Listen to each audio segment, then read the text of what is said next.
Welcome to Interdimensional Gummy Bear Podcast, where we have interesting conversations with interesting people and hope to come across some unexpected insights of wisdom along the way. Today we have a cast with us, and we have a great story, or let's say set of stories, and some really cool things that can shine a little light on some current events. And today we have Dub Hornsby, who is an attorney. He is also he is a JAG officer. Yep. And he is also the D'Iberville City Attorney. Yes. Yep. And then we have Mr. Scott Stapp. Stapp. Yes, sir. Like lead singer Creed, except not. Come on. Nice. Come on. Without the money. Yeah. Who is an Air Force pilot, and who we're actually really interested in hearing his story today. And so Dub, I'll let you kind of segue us from here. Oh, and I don't want to forget my esteemed host. I'm sorry, Bilbo. Ride it. My bad. And this is our Jake Bilbo, my esteemed co-host. Just some dude in the corner. He's a co-host now. You hardly get an introduction as a co-host. Dude in the corner. That's I like well, cool, Dub. So set us up. Yeah, absolutely. So Scott and I have known each other for a while now. Our wives have worked together for 10-ish, 12-ish years. And I've always been amazed by Scott because he's lived about 9 lives in one life, or let's say half a life, because you still got a long way to go, right? Oh, we hope. So Scott started out, I guess, as an adult, as a Air Force combat controller, right? Yep. All right. And so then he moves from there at the very last minute. He's about to get out, making his last jump, and he moves on to, I think I'm going to become a pilot. So it took you, what, 2 years? Yep. It was, probably closer to 3 years. And so you were in what, how old, 30-ish? 30. So, Yep. 30 years old, becomes a pilot. So you start flying C-130s for the Air Force Reserves at that point, right? Yep.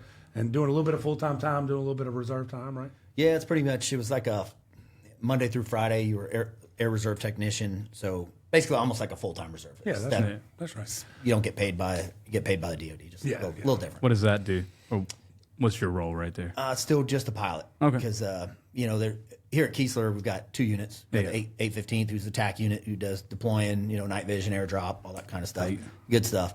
Then the one that everybody is familiar with is the Hurricane Hunters. Okay, yeah. So it's easier to explain it with that. Well, hurricanes just don't happen on the weekends. Right. We do our 1 week a month, 2 weeks a year. So you got to have people there full time. Prepping for that. Yeah. For that, and then same thing. If people just showed up 1 week in a month, you'd have nobody there. Right. So you got to have full time people there. So I was just one of those full timers. And a combat controller, they're dealing with all the things that need to happen around the airplane. Yeah, so No, that was before he became a pilot. Explain Right. combat control. You're going to really blow your mind right here. Right. Tell them what you did before. So Or when you were first in the Air Force. yeah, when I first went in, which is crazy. We don't even have time for that story, but ended up being a combat controller. And what they do is take over enemy airfields. Like I was one of the first ones into Baghdad International. Take that over. Like a paratrooper, kind of? Yeah, kind of paratrooper, Pathfinder. But one of the first people in. Yep. All right. Yep. Yeah. You work in conjunction with the other branches. Right. And you're the Air Force element on the ground, correct? Right. Yeah. So that's one of the 2 special ops for the Air Force, and we also do laser guided bombs, close air support, things like that. So when you see, we hear about a laser guided bomb hitting targets, usually combat controller with the laser pointing it. So you do that, but you're doing free fall. You do dive school, so you may work with the SEALs, you may be working with the SF. You just kind of get stuck. Usually there's like 1 or 2 combat controllers with the SEAL team, 1 or 2 with the SF team. Kind of like that. And you go out, you're the radio guy, you're getting in trouble, you call them for the exfil, you're calling an airstrike. So you're the Air Force's branch of the special ops. Correct. Yes, sir. Correct. We're all certified air traffic controllers too. Jeez. So that was the school that was here at Keesler's, the air traffic control portion. So like we take over Baghdad, we got to call on planes, we got to be an air traffic controller to do it. So Oh man! So you do all those. You got quite a few skills.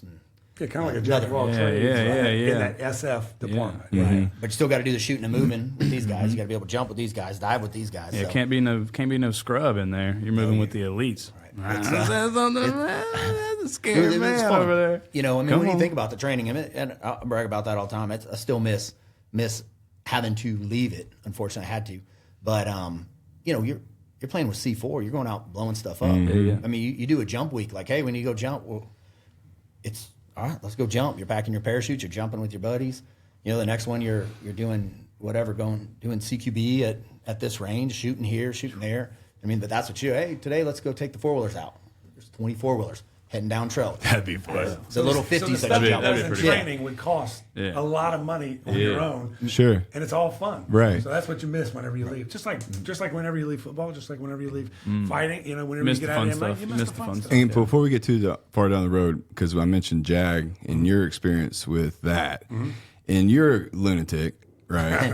Almost certified. Sure, Yes. sure. And obviously, you were the star athlete at your high school. You were Mark will get mad if I don't say me and him were both the stars. okay. Right? All right. You went to well, high you know school? Yeah, I went to high the lore of Mercy Cross. That's you know? right. That's right. You know, well, it's known for its athletes, right? Sure. And then obviously you're a smart guy with ADD and just tons of energy. And you went ahead and got your law degree. Yep. You started your practice, and then it's like this was a little too white collar. So now you're doing CrossFit, and you're always hurting yourself, Trying to get injured. That's right. Yeah, and, Yeah. and pushing yourself physically. Yeah. And that's part of why me and you are tight, you know. And, Well, me and Robby got real close whenever I completely blew out my back. I mean, I'm talking about had to walk around with my fist on my upper buttocks. My sciatica it blew out my L4. a double level herniation extrusion. It was unbelievable. How long did you deal with that? Well, because of Robby, it was pretty short. Now, I started going to Robby back when he was in Gulfport. Didn't have his name on the sign. He was working with somebody else. But I went wherever he said. We were working together in D'Iberville. So I went to him, 3 days a week for about 2 months. Yeah. Religiously. I did everything he said to do. And within 6 months, I'm deadlifting 500 pounds again.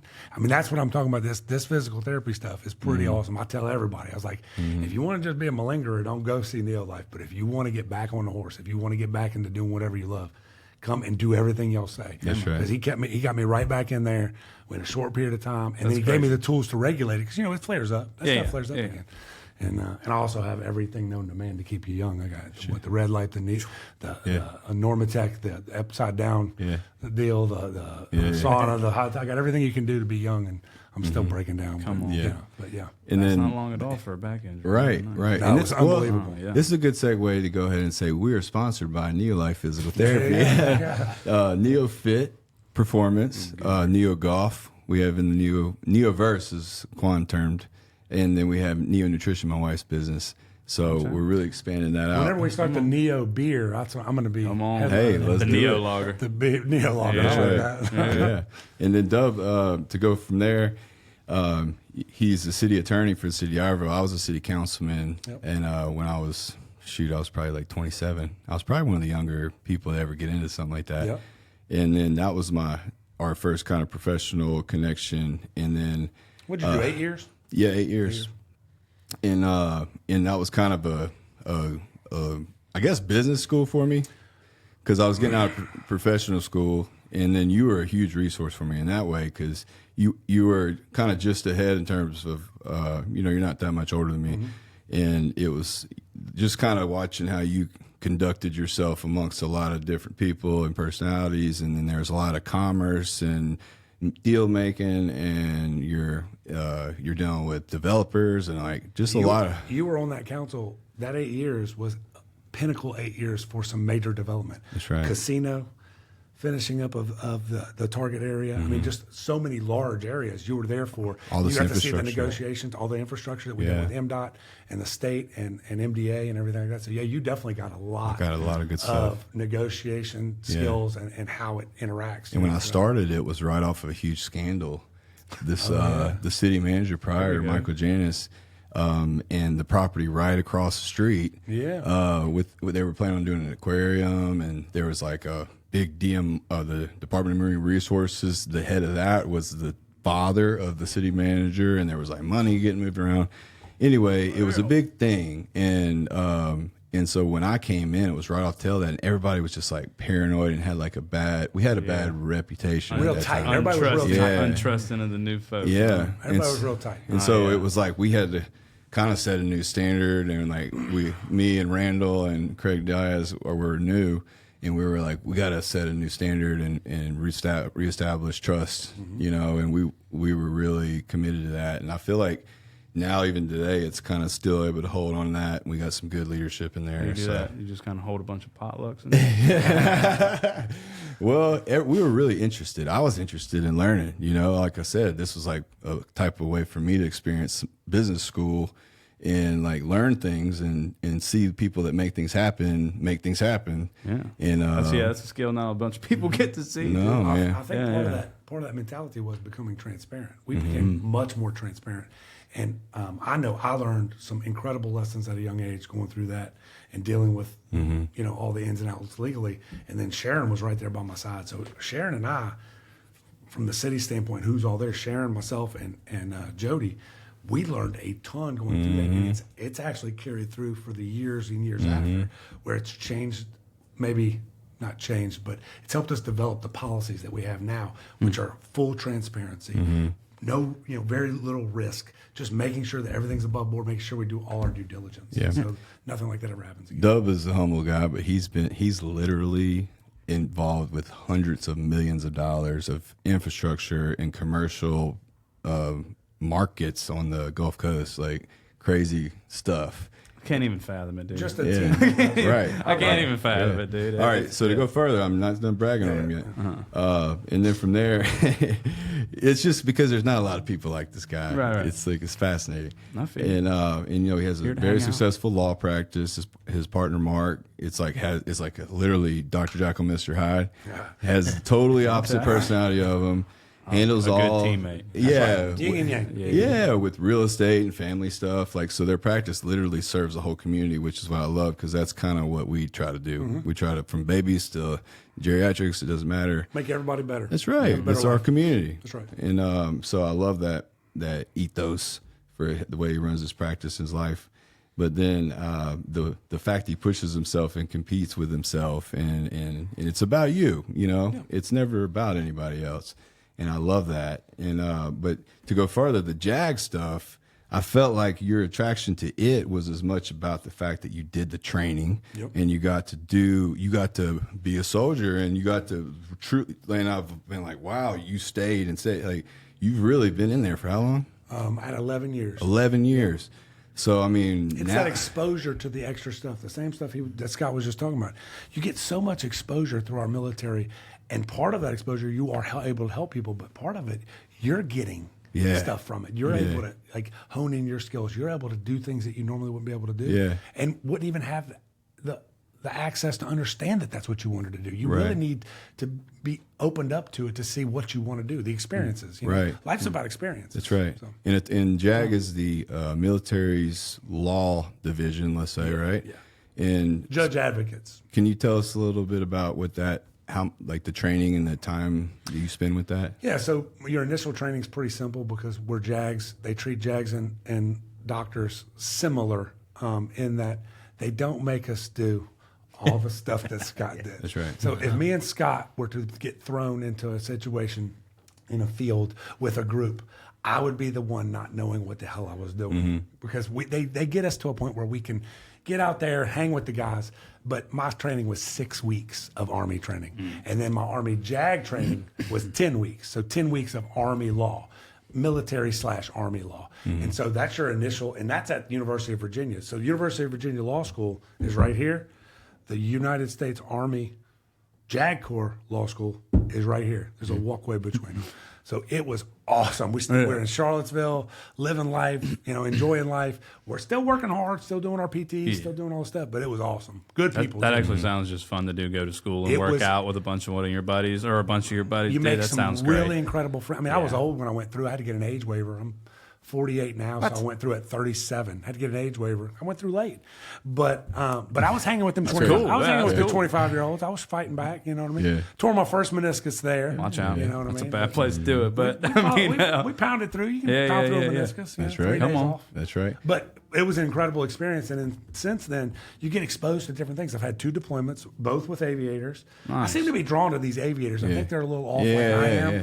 They get into trouble but can stay in their lane almost. You know, a little bit of sense. I can't stop thinking Ray-Bans. So what is an aviator? Just a pilot? A pilot. Okay, all right. Check So it the out. first time Go I ahead, deployed was go with ahead. helicopter guys. I don't got the lingo. I don't got the lingo. Well, it was both helicopter guys, really. Okay. The 1108 the first time, and the 185th the second time I deployed. Okay.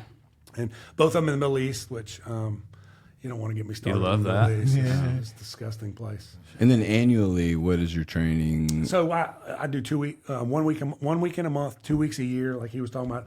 Kind of like the reserves, the guard is the same way. But I will tell you, they will sell you on 1 week in a month, 2 weeks a year. Join the guard. Yeah. I have never ever done a year. This is what you were alluding to. Yep. I have never done a year where it's been 1 week in a month, 2 weeks a year. There is always at least an additional 20 to 40 days of training, extra stuff that you got to go do. Some of it good. I mean, right now I'm doing ILE, which is the program that you go through in the Army to become a lieutenant colonel. You go through this ILE program, and it's really engulfs you into high level policy. You know, you get to understand but what the decisions that the SecDef's making on a high level, that the president's making on a high level, and what goes into it, all the factors. Kind of giving you a little bit more knowledge on what's up. A lot what's of up top. a lot of 10,000 foot view type of stuff. I feel you. And it's been wonderful. I think it's been awesome, and I've learned a lot from a lot of people through that. You're an OG in the program now, though, as far as like you've said that when you started, I remember it was a little different, but then now it seems like you've kind of taken on more like leadership. Yeah, absolutely. I'm a major. I'm steps away from becoming a lieutenant colonel. So I've gotten there Army wise or military wise, but also I've been practicing law 22 years. There's not a lot of people in the JAG Corps that's been practicing as long as I have on a civil side, civilian side. So I'm able to bring both to the table. And one of the things I love doing the most is helping the soldiers with issues that takes things off their plate. Sometimes they can just become engulfed. Right. Just like when you have an injury. Same thing whenever right. something happens here. They don't know what to do. That's right. You come in, give them tools to fix themselves or rehab, for lack of a better term. Perfect segue. I do the same thing. Perfect segue into y'all's relationship, I That's guess. right. Yeah. That's right. Well, I'll throw something in real quick. There was one time I was sitting, this is on the Air Force Base, I was sitting, I forget exactly where it was, but they were talking about somebody who got in trouble. Won't mention any names. And then they said, Dub Hornsby's his lawyer, and they said, just forget about it. We're not going to win this. But it's funny, I actually heard He's that. a I didn't tell you that bulldog. before. No, My bad. Hey-o. That's why Try to keep them that's down. why Scott called me a couple of years ago. That's right. But yeah, no kidding. They straight up said no. I always say I'd want him. I would Ain't want trying him in to a deal with dark that. alley. You want him in a dark alley because hey, what he even might lack in technical prowess, he's going to make up for it in just being a crazy person. A lot of lack of technical prowess. When I was training with y'all taking up before, I room was like, in y'all don't hit me in the face. I'm too old. I don't want to snap. So I'm moving some furniture around. That's there. right. Yeah. So obviously y'all have that relationship. So Scott, you keep talking about me being a certain way. Scott is the similar way. Scott, what I love about Scott is the way he approaches life. He'll help anybody. We can get into 10 different stories where he helped people, maybe took it on the chin because of it, but would do it again tomorrow. And that's a great mentality to have. And that's when you're giving something to the world. You know what I mean? And I'm talking about changing people's lives by helping them out with stuff. Usually at this juncture in your life, you're flying places a lot, helping people out with, piloting stuff. But he'll go out there and teach somebody how to throw a ball, a lot of different stuff. But the way... Coaching. Yeah.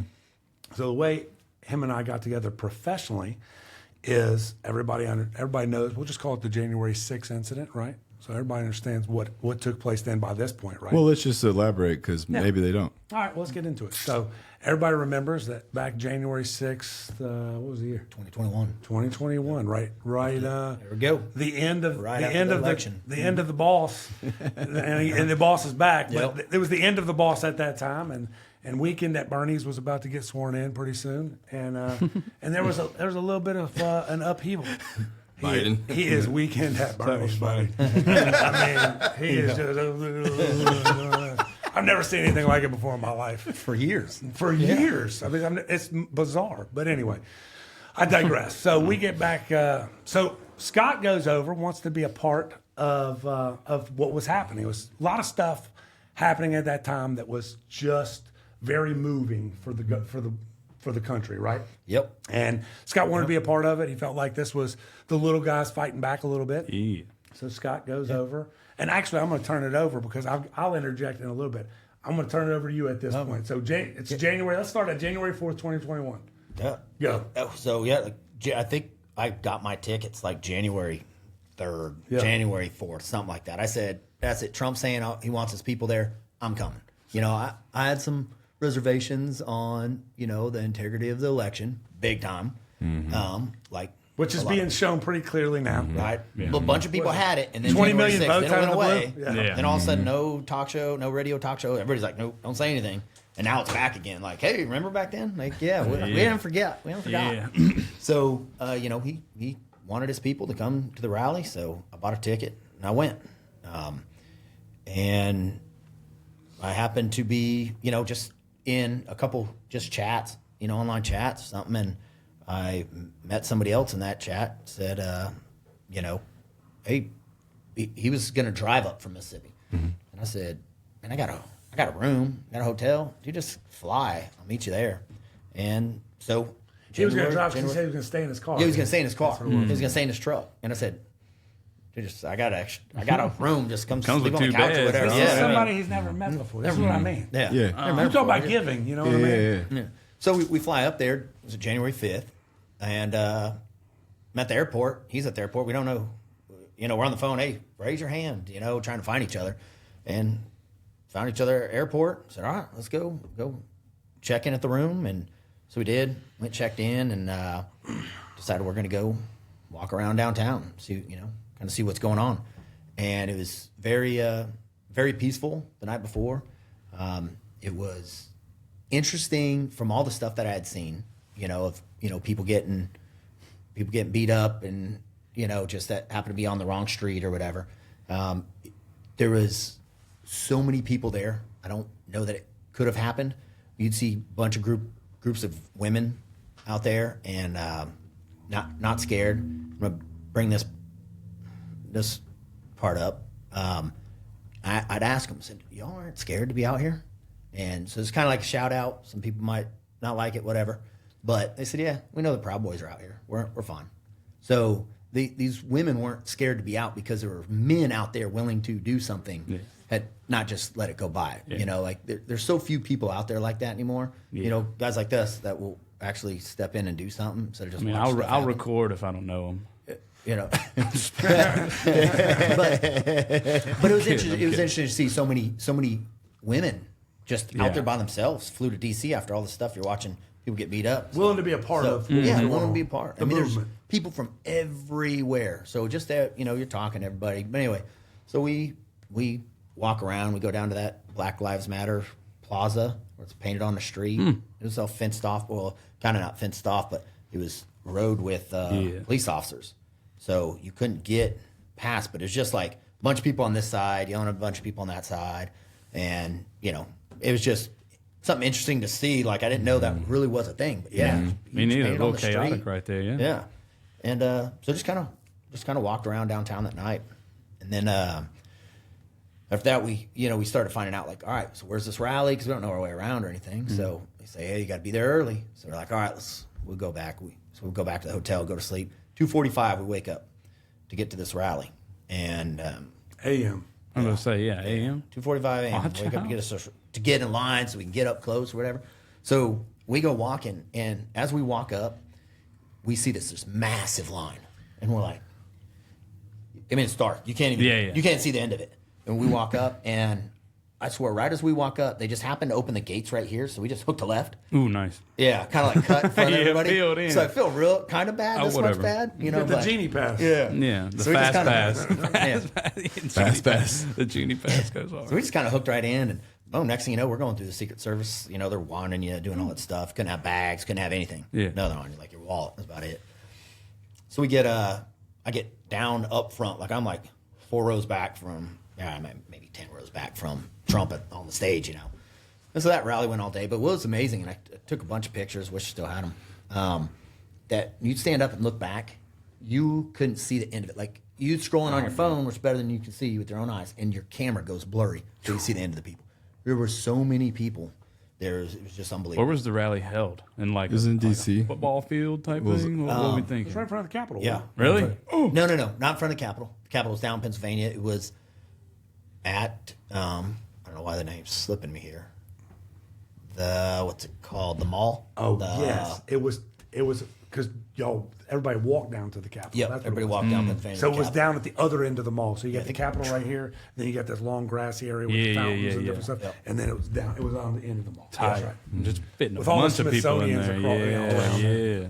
And most people couldn't get in, right? You had to get through Right. Secret Service. So there was only like the bleachers and the camera people and, media and stuff inside this. And then like very few, a couple hundred maybe that got inside the actual Rally part of it. Yeah. Everybody else is just Scattered behind it. amongst, And they had the big screen set up and everything.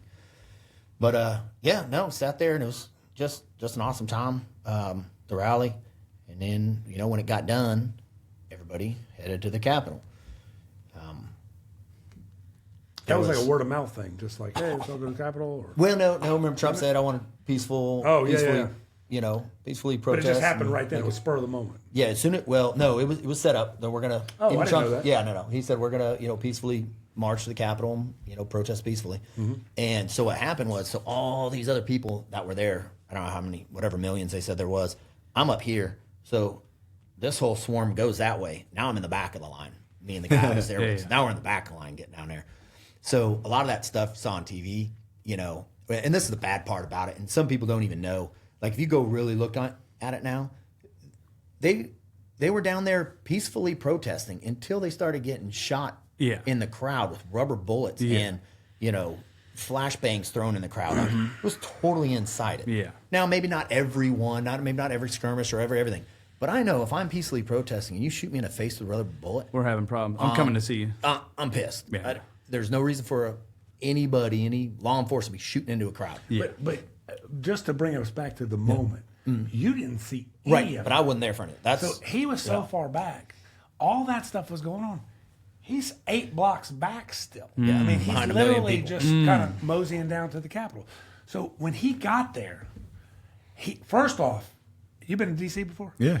The Capitol is huge. It is literally from here to D'Iberville City Hall. Right. I mean, it is a long way. The blocks are full blocks. Yes, it is massive. And so he is at an area when he arrived all the way on the east end of the Capitol. So not that you see the rotunda, the big, middle of it and all that stuff. He's all the way on the east side.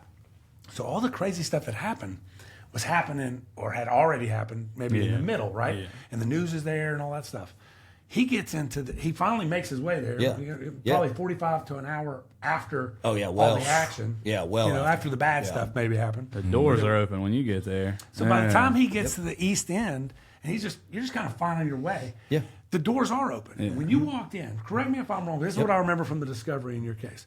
When you walked in, the security guard / Capitol Police, wherever Capitol he was, Police, okay, he says, "All right, guys," he's like talking to a big group, "Guys, y'all can stay in this area. Don't go in that door. Don't go in that door. Yep. Stay in this corridor right here." Well, kind of. That was a specific question we asked right as we were about to That's what walk. it was. Right as we walked in, there's 2 Capitol Police standing right there, and we said, shook their hands, "Hey, how you doing?" And everybody's peaceful as can be. There is nothing, going on here. But we asked, like, "Hey, are we allowed in here?" He says, "Yes. You just can't go up the stairs. You can't go in any offices."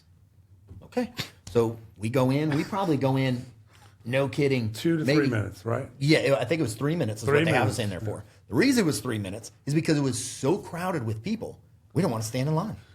So we just said, screw it, we're out of here. Yeah. But we're allowed to be in there. We're totally allowed to be in here. Yeah. If there wasn't so many people, I'd have toured the whole Capitol, And so when we end up, But at this point, he doesn't know anything had already occurred. Even though it was a block away in the main part of the Capitol, he still doesn't know anything's happened.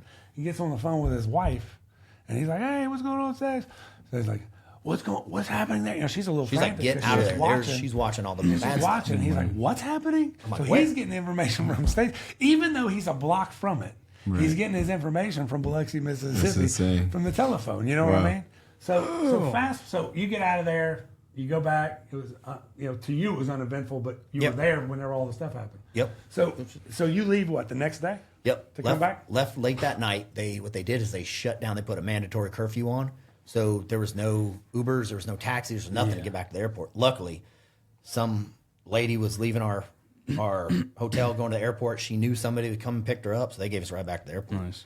And That was your karma for bringing homie from Mississippi. Yeah. I mean, he was able to get you home right there. That's right. So we ended up. I came home the next day, and watching everything on the news. You didn't think anything of it. Didn't think anything of it. That's right. Nothing I mean, of it. it was literally in your brain. It would have been absurd if anything would have come from it from a personal standpoint, Right. litigation wise or criminal. I mean, if you think about it, you walk up, doors are open, cops tell you can come in. Tight. Like a Tuesday. What's the problem? Yeah. Done nothing wrong. Not only that, but even another part there where there was a bunch of these Antifa guys in there, and you could kind of tell just by the way they had no American flag stuff on, no Trump stuff. It was just, they didn't look right. And, the nose rings and the purple hair gave some away. But you're like, I don't want to stereotype. Sure. But I'm keeping my eye on you. I'm definitely keeping my eye on you. And so go around the backside, and there's like a bunch of the Capitol Police sitting up top. They're just all taking a break. And then some of these Antifa guys come up at the bottom of the steps and just start running their mouth, start throwing like some cans and stuff. Well, another guy that I met there, he gets up, and he just had enough. He was pissed. So he gets up and starts yelling at these guys. What are these guys ever do to you? They're just sitting here taking a break, yelling at these Antifa dudes and whoever. I don't know who all they were. So then I get up and do what I do. I go back behind them just in case something kicks off. I'm sneak attacking. Boy's tactical. Yeah. The man's tactical. Yeah. I'm flanking. But anyway, so he's, calming all these people down, and all on video, because on their body cams and everything. Yeah. And so anyway, that calmed down. We went about our way. Good. We ended up back. I think what you're trying to articulate is you saw signs that there were people there that were intentionally attempting to do some things to rile some like folks. one guy had Yeah. a piece of rebar, had a 90-degree bend on it, and sharpened at the end to like stick somebody with right in his backpack. So I kept my eye on him. He was going to be the first guy I was going to take out. But Yeah. but yeah. So I heard that they not even actually playing. staged pallets of bricks on the corners and stuff. Or Did you see any of that? I didn't see any of that. you did it? No, Well, I didn't see that. all the bricks were gone by the time he got there. Well, what I'm saying is- like honestly, it just sounds like you were. There's even far. conspiracy into like that it's all tied to the Democratic ties to the CIA and all these other people that were part of the Antifa. That had Dude, that's crazy. people that working through Antifa that were like doing stuff where like put in all these things and then agitators. They had actually appointed agitators that were paid I think people that's what he was articulating. that were there to do just that. I mean, it's like the pipe bomb. How come we don't know the pipe bomb? They've got my cell phone data, but they don't have the guy who put the pipe bomb cell phone data. Yeah, I'm about to get into a little bit of that because whenever I got involved into this situation was 2 to 2.5 years after this event. Well, so right off the bat, the FBI came and interviewed me on base. Okay. They called me. How to try long to has do this the been thing. since you? This was February. So like And so early you February. came home assuming everything's pretty much what it was. No, So a local field team from Gulfport came and interviewed you at And a person from Dallas. and how long has it been since? That was Only like a a month. month. A month. Okay, Right. 30 days. And I But had there a was a bunch big of gap in a minute. Right. I had taken my Facebook down to start with just because I forget why. Protesting, whatever I'm just doing protesting. But then I wanted to show everybody the picture. I started it again before January 6th. So I had all these pictures posted on there, So come to find out, they went into somehow the night of, they went into my Facebook and got subpoenaed all my Facebook stuff. So, I don't know how that legally works or why they would have gone in that night to get anything. But February, I got a phone call the day I realized my Facebook account had been deleted by Facebook. Right. So Facebook deleted it. Quick. Yep. So then I get a call saying, "Hey, I want to talk to you about something." I'm like, "Oh yeah, what you going to talk about?" I can't tell you over the phone. Okay. And who is this? This is the Air Force OSI, the Air Force Special Investigators. Thanks for clearing that up for me. Yeah. You know, So- I Or was it? Yeah. It wasn't FBI. But yeah, so when I show up, FBI was with them. they were with them. It's like, oh, you're So they trying brought to. in OSI because he was on the base. So you always go through whoever that law enforcement agency is. So okay, so not that's to what they not were to step on toes and That's such. right, and okay. include him in because you understand he's dual status. Not only is he a civilian in the United States, but he's also a reservist. Yeah. So OSI gets a little jurisdiction. Right, So you okay. never know how things will go through the different, Damn, that's much more paperwork. Huh? Well, Jesus Christ. Yeah, so It's a lot more exposure for sure. Yeah. But it was just, it made me mad. I just hate how they lie to you. I cannot stand it. Like, you lie to me on the phone, and you say it's nothing, it's about whatever. But I show up and you got 2 FBI agents sitting there, like, I'm like, all right, well, I don't, I know, never talk to the police. Just don't talk. Right. Sorry, I want a lawyer. I didn't want to do that because I didn't do anything wrong. Yeah. But I was like, still, This is I'm not exactly gonna do how it. everybody gets. So let me explain this to you. You just said what you know, which is don't talk to anybody without a lawyer. Don't talk to police without a lawyer. But in the moment, I can't tell you how many people actually do after the fact. Right. They do it because in the moment they're like, but I did nothing wrong, so I'm gonna talk to them because I'll talk them out of it. I'll explain it. I'll explain it away. Right. And they're not there to necessarily get to the truth. They're there to gather information, hand it to a prosecutor, and the process goes forward. Sure. So you stay true to what you said in the Right, beginning. true. And So, everybody I'll tell you- here and Yeah, everybody, Everybody listening. everybody listening, stay true to. There's no reason. They're not there to help you. No. There's no reason to discuss. Just get your lawyer. And the same way you have an emergency fund, you need to have an emergency legal fund. Would you agree? Yeah. Is it helpful? You know me. To have Are you to be able to- expensive? Listen, you can go get somebody for a couple grand who will assist you in the beginning, and then you can start to circle your wagons. But what I tell people all the time, set aside $20,000 of just in case legal money. Yeah. You can put it in a mutual fund. You can do something like that to where it'll grow, and it's just an investment. But be able to get to it, make sure it's liquid enough where you can get it within 48 hours. Because when it hits the fan, you want somebody there, and you want somebody that's going to be there when you need them. And that's a big deal. And to capitalize on that for everybody, you think, I'm not going to do anything wrong. I don't need a legal fund. Right. They don't care. The Justice Department, hopefully not the new one. I was about to say that The old Justice one, Department. that Justice Department does not care. Doesn't care. So yes, you need that fund, and they're going to do everything they can. I mean, they're putting 80-year-olds in jail for walking through it. Right? They don't care about you. They want to break you. They want to make you feel pain. So you walk in and you're told, "Yep, you can go in here," and then they throw you in jail for it. Everybody needs a legal fund. Right. Just Right. You learned a valuable lesson through this process. Unfortunately. Right? Yeah. That's right. So you interviewed him, go for it 30 days later. Yep. So I told Interviewed basically, at Keesler, Yeah, yeah. at Keesler. Keesler. Basically, I told him, like I said, hey, look, I did nothing wrong. If you got any more from me, you can talk to my lawyer. But yes, I was there because they knew from my Facebook. Yeah. So I said, yep, I was there. And You didn't lie, but you didn't give them a bunch of information. And anytime they would try to say anything I didn't like, which there wasn't, I gave them this much, was I was there. I didn't do anything illegal. And if you want anything else out of me, I'll have to get a lawyer. And I just kept that. So anyway, it ended fairly quickly. Yeah. And I was hopeful that That was gonna be 'cause the end of it? That was the end of it. But the way everything was going with all these people, I mean, they're kicking in doors, right? They're raiding people's houses because somebody walked through.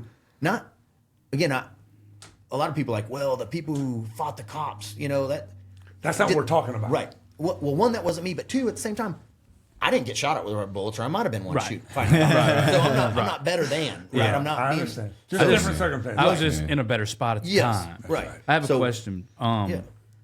When you went inside, was it all dilapidated and ruined like you'd seen online, or was it just No, like but it was just a just- bunch of people in there? Just a ton of people in a hallway. Yeah. But There was no signs of any forced Really? entry or any Nothing problem. like that? The area he was in was just a bunch of people. Man, when I It looked hear like regular offices. when I hear about the storming of the Capitol, you see the guy in the buffalo horns and everybody's painted. Did you see that Looked guy? like they went looked like they went to a rally, that's you know, what I mean. and He it looks wasn't like around. they broke in and started beating folks up and hucking bricks. Well, I and saw him whatnot, shoot that you know. girl too that was crawling through that window, and I'm Actually, like that- totally Oh, unarmed. Did see I'm that? like, what? Yeah, did see that. right, you're really so scared, and you pull He that never trigger. saw anybody crawling through a window. He never saw anybody hurting anybody. Right, nothing. but He never saw- I'm thinking Negative back and inside. forth.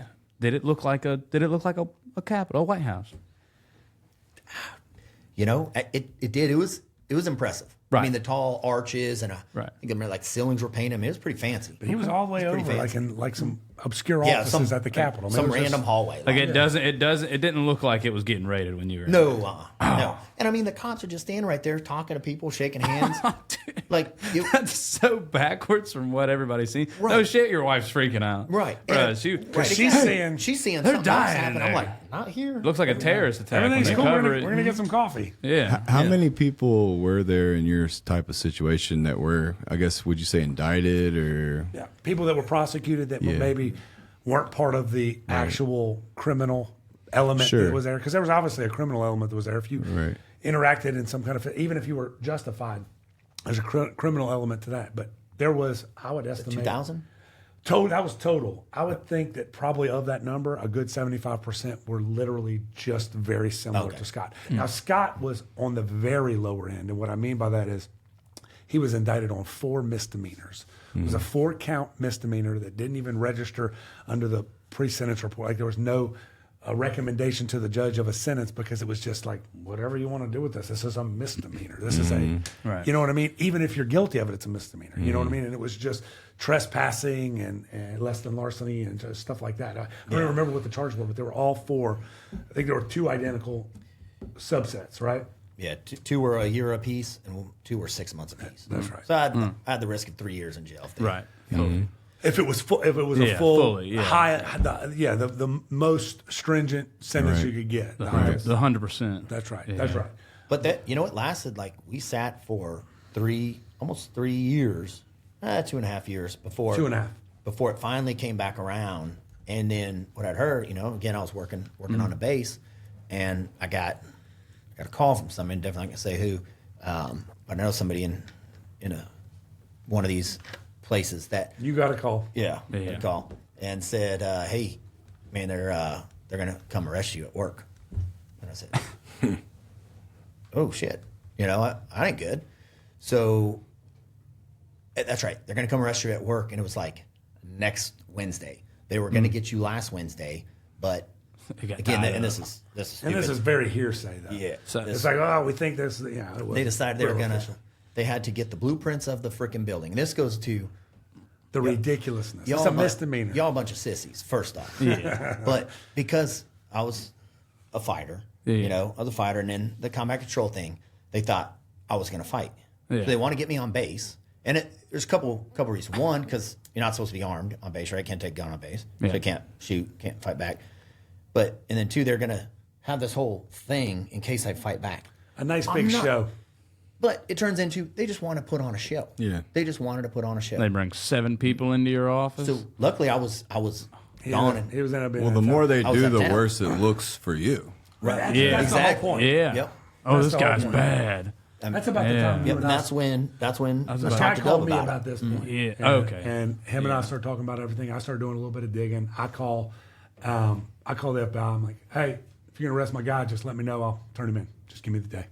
You know, just making sure nobody needs to get hurt. Nobody. Yeah. there Turn doesn't myself be in. No show. Don't worried grab about him by getting the hurt? I'll don't turn don't myself grab in. him by the back of the neck or You nothing. don't need. Yeah. You don't need. kick my door in at night. Yeah, I'm gonna be pissed It's just off. You unnecessary. wake You me don't up need at it. 6. And so, lo and behold, didn't matter.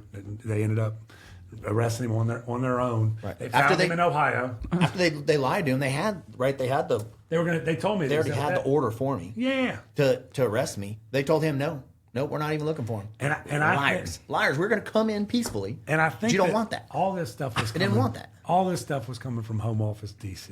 Oh, This yeah. was all Yeah. DOJ. This was Merrick Garland's trashy ass. Did I say that on here? Sure. Yeah. Oh yeah. Oh God. this- You didn't yeah, watch my he's- episode. What's that? Yeah, he cursed. So, Cock balls. You're a killer. All right, so Merrick Garland's ass was such a POS, and this was the Democrats' way. This was that administration, and this was what they were going to do. They were going to harass the people that fought back, that stood up, And show it. and even though there was nothing to it, it was ridiculous.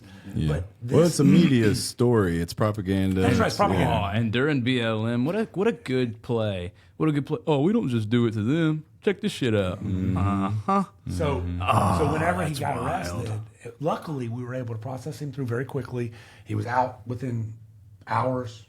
Well, no, 24 remember, hours. you had to spend the night. Yeah, But, 24 yeah. hours. He was out within 24 hours. It was so that process. there's still some faith in the judicial process when it comes to getting in front of judges and things like that. And that's a very good thing. You really do need, that's why you need good judges. That's why you need a good system. And the federal system really is pretty good when it's not being, overrun You got good by checks and balances these in that one. DOJ guys that just went, this is the first time I've ever seen it happen too, where it's just, you're absolutely weaponizing the system. And that was what hurt a lot of people, a lot of lawyers. We hold, your profession is very important to you. You worked your tail off and you care about the people.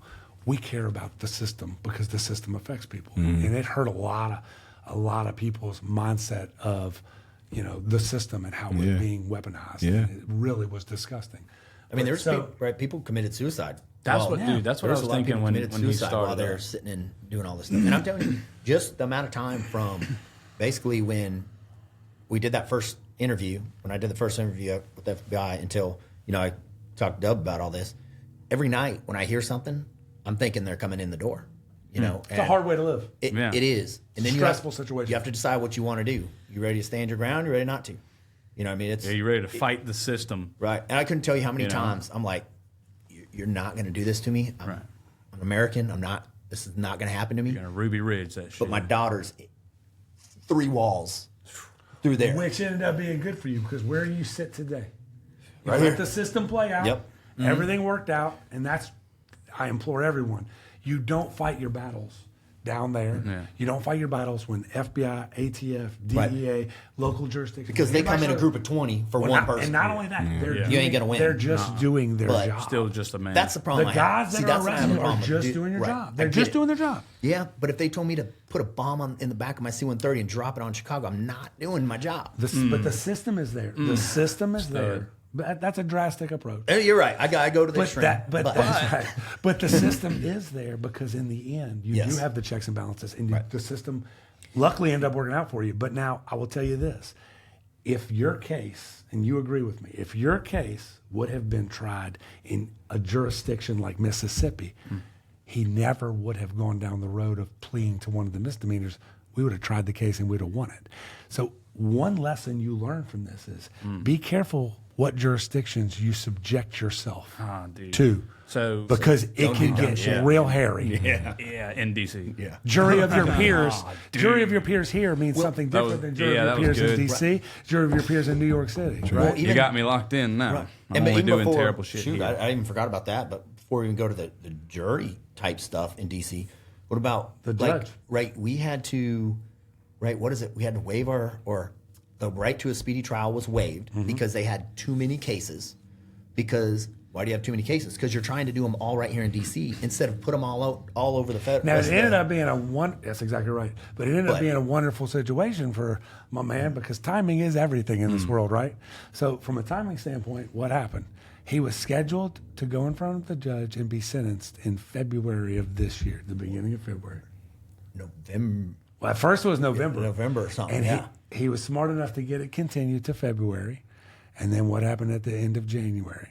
Pardon for everybody. And that's really was actually part of our discussion whenever him and he had a very good lawyer in D.C. We had to get a D.C. lawyer to assist because I'm not able to practice in D.C. You have to be there for 2 years and be vouched for. It's this whole crazy process up there. It was wild. I can't imagine not having him here. If like some of these other people doing everything on Zoom, not getting to talk to your lawyer and everything. Like I Dub here, And then the guy you had in D.C., this guy Nathan Silver, fantastic lawyer, very knowledgeable, very aggressive. Shout out Nathan Silver. Yeah, that's right. I was very impressed by him. In fact, I think somebody made the comment. He's grumpy like you, Dub. Yeah, one of the other lawyers. There's a bunch of different lawyers.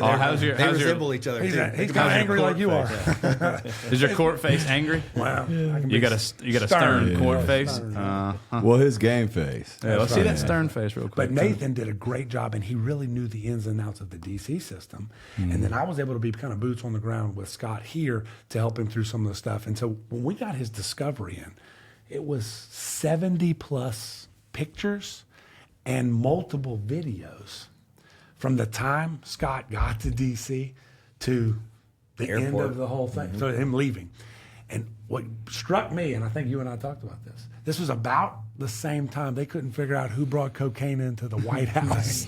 Okay? So Scott Stapp from Biloxi, Wool Market, Mississippi, walked into a building for 3 minutes on the east side of the building and left. And they have 70 pictures and multiple videos of him all throughout the city, all throughout D.C. What? Yeah. Traffic light cams, you name it. The White House, the most protected building in the United States, and we can't figure out who brought a big pile of cocaine in. Right. This is absolutely asinine that they're selling this shit to the general public. And I think that the public's not buying it anymore, which is obvious by the last election. And this is a presidential pardon, by the way, because pardons or whatever, but this is President Trump. Yeah. Pardoning. Did he pardon everybody? All 2,000? And what did I say earlier? Timing is everything. Mm-hmm. There was multiple people that had already been tried or pled guilty, whichever one, gone through the process, been to jail for a year, 2 years, whatever it was, and were out on post-release supervision or something like that, and they got pardoned after the fact. I think the horn guy. What'd you say? Viking guy. Yeah. He had already served his time and was out, and now he's pardoned. So he's got a clean record, but he already went to federal prison. Come on, Daddy Trump. Give him a couple grand. But I'll say that goes back to give him a couple grand. Maybe Big Daddy Musk will pay some reps, please. I bet if I went back to that first FBI interview and I said again, I never told them I didn't go in. They asked. I told them I didn't do anything illegal because I didn't. They told me I could go in, so I didn't do anything illegal. It's crazy that you asked them. How'd they identify you? Oh, the 70 pictures. Just I know you have pictures, but where they use facial recognition software, or like how they get your actual name and Facebook somehow, I don't know. I still haven't figured out that part. If somebody that's what I was getting or- back to when you're talking about Facebook, and then you mentioned the Proud Boys and affiliation there, and just the fact you have opinions, and you probably voice them. Yep. That's 100% where they laid out and identified and formulated their attack. I guarantee you. And there's evidence now to show. I'll make a couple points. First, USAID. Is basically spending billions of dollars and a large portion of that to DOJ purposes, and it's all being found out through the Doge and Elon Musk and their wizards. And right now they've already uncovered this. This is all truth. This is all documented record. And we're talking hundreds of billions of dollars, and the DOJ was getting, and this is all soft power, where they're doing very sketchy stuff, right? That's tied to, I'm talking funding transgender education and drag queen shows in Guatemala type stuff, like weird stuff. But it goes all the way into them funding. So taxpayer dollars, me and you, all of our taxpayer dollars going to the government, being redistributed out to serve democratic political purposes and not just political purposes. I want you to think about this. Whenever they have these programs that they say they're going to fund, somebody, i.e. a contractor, gets the contract for that. I want you to follow the money to the people that got paid to put on the transgender shows. I'll bet you their last name ends with Biden or something to that accord, a Soros. Brother-in-law. That's how this shit Or the money went back to him. That's what I'm saying. Right. That's exactly my point, is that if you follow the money, you will probably figure out very quickly that all this was a very, very large money laundering scheme to get money in the pockets of the people that support the people at the top. Right. It's just this big circle. And Mark, it's disgusting. And Mark Zuckerberger's came out on Joe Rogan's podcast and openly admitted. I like how you did that on purpose. That was good. Yeah, He got me.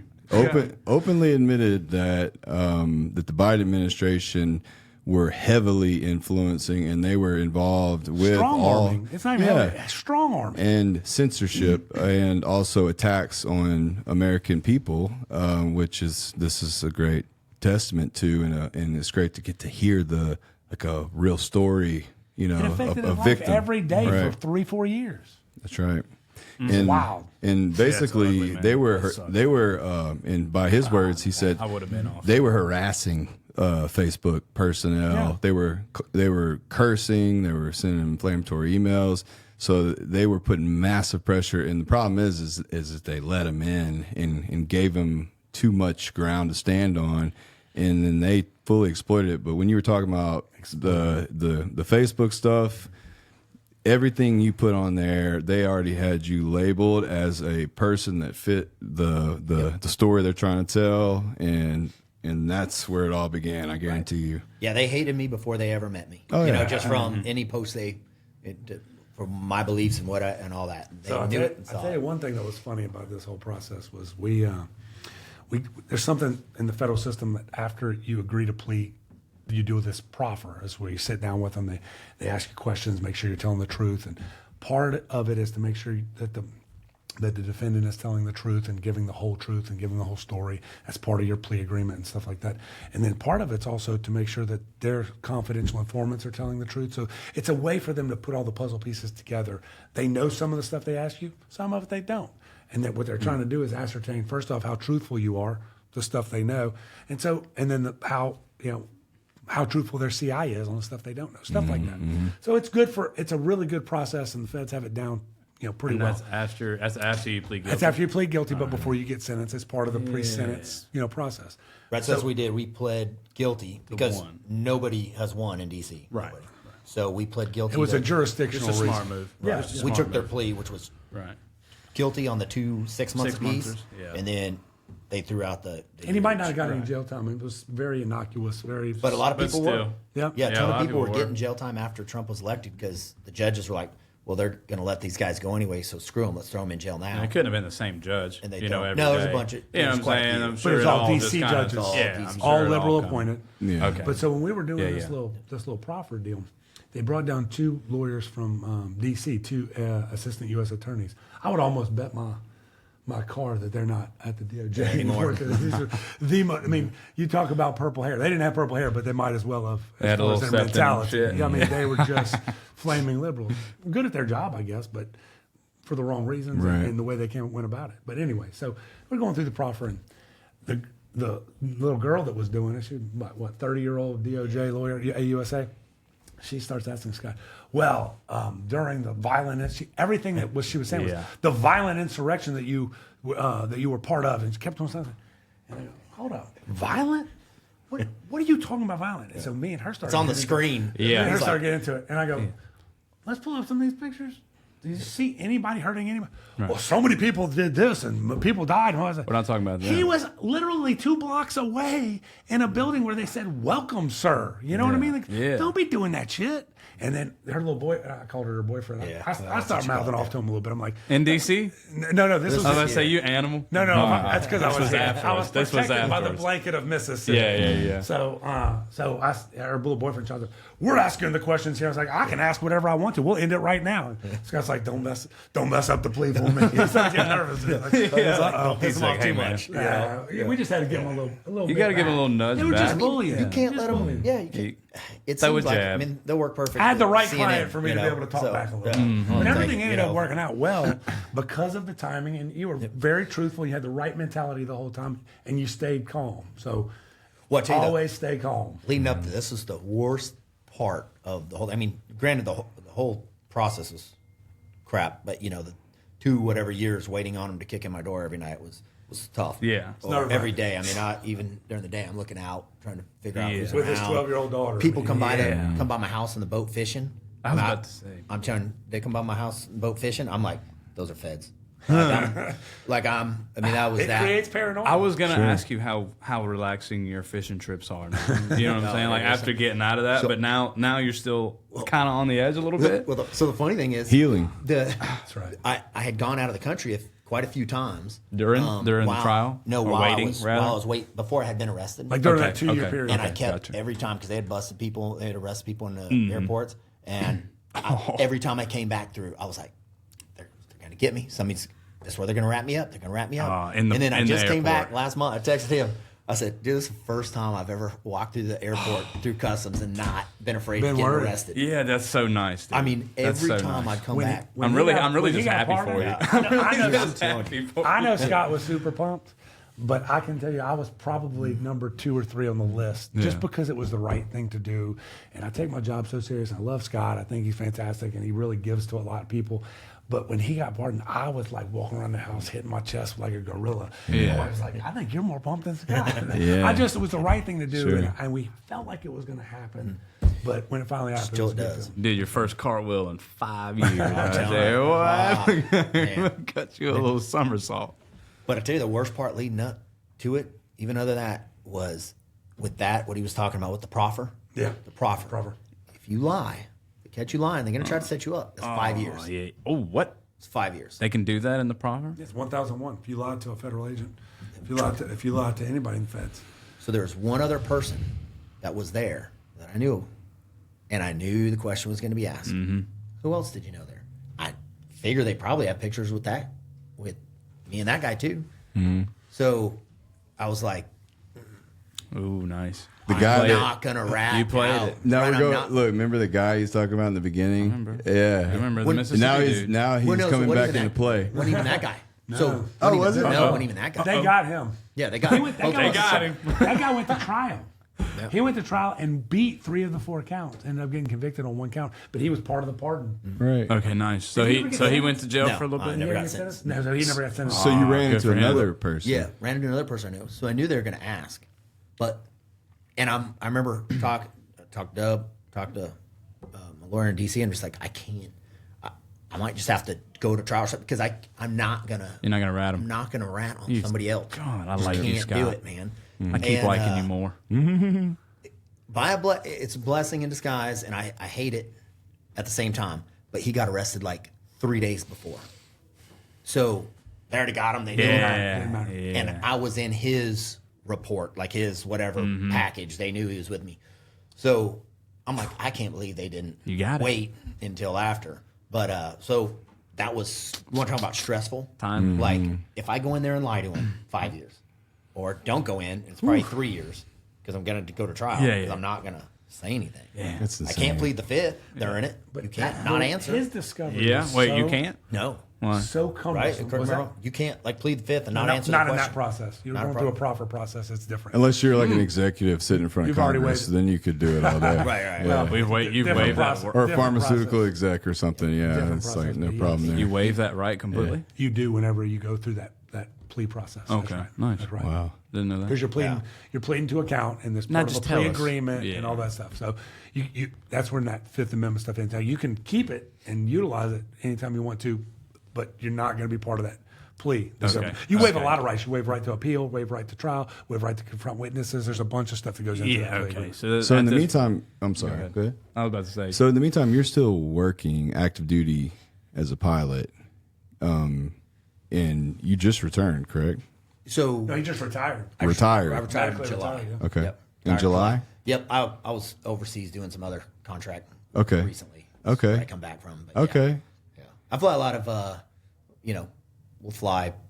We've got some people we fly, the Bahamas a lot. Sure. Virgin Islands, stuff like that. He So still in and has out so of. many, he still has so many cool jobs. He'll take some of the guys around here around on their whatever, what kind of King Airs and different Yeah. things. He'll fly them to, the different spots that they want to go to, beautiful destinations. And then he'll get calls from, exotic places, Poland and Middle East, Bahrain, whatever, all these different places. And he'll go work over there for a little bit. When you have a skill set like this, yeah. things just fall down to you. It's pretty awesome. That's what I was Like, saying. As you're retired, you're probably going to have so many people Different that could opportunities, yeah. require your services, especially in, I guess you could say, in a time where you could see that the business of war is really ramping up, just simply for the fact that the threats of the war in Ukraine and Russia and the whole world is kind of gearing up, and you're seeing technology and war really gear up and all these things happen. But when it comes down to the special operations training, like pretty much any of those guys in any of the branches that have special operations training, people in business want those guys. Right. Like people, There's a job for them. Yes, Even if it's not that. That's There's- right. Yep. Yeah. I'll take you for anything. That's That's right. right. Yeah. Because of the skill set, Yep.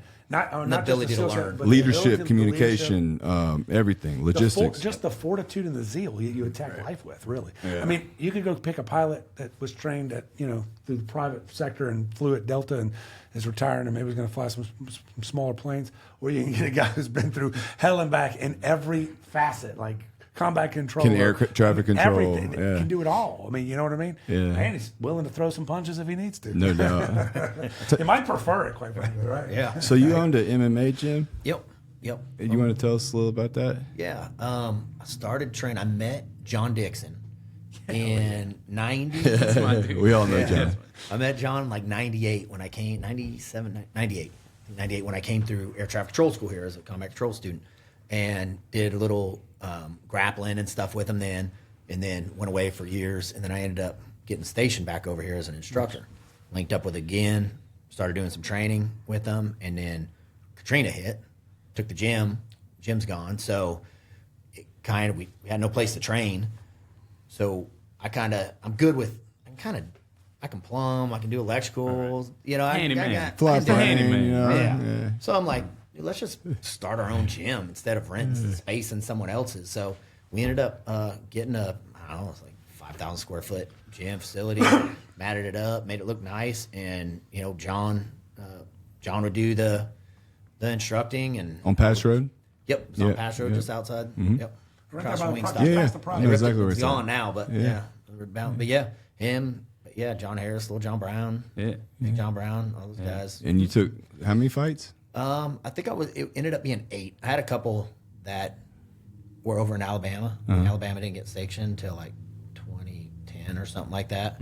So they were over secret, there. Those were secret. Yeah, it's kind of funny. It's not like a real it was underground fight, but really they didn't even have a sanction at the time. So yeah, and Scott then, comes with me whenever we go to All Allen stuff, you know, all the stuff we go to the year one. yeah, I've been knowing Alan for a long. Me and him will go, and I'll he's my technical. I'll ask him questions. All right, what's going on here? Yeah, You yeah. know what I mean? Because that's not my world, but Sure. he knows it well. Sure. But yeah, had some boxing stuff, did some tough man stuff like that, and Got one this Yeah. weekend actually. How were those? That was fun. Yeah, I loved them. Those were my favorite. Really? I love the one? tournament Really? style. Yeah, oh, yeah.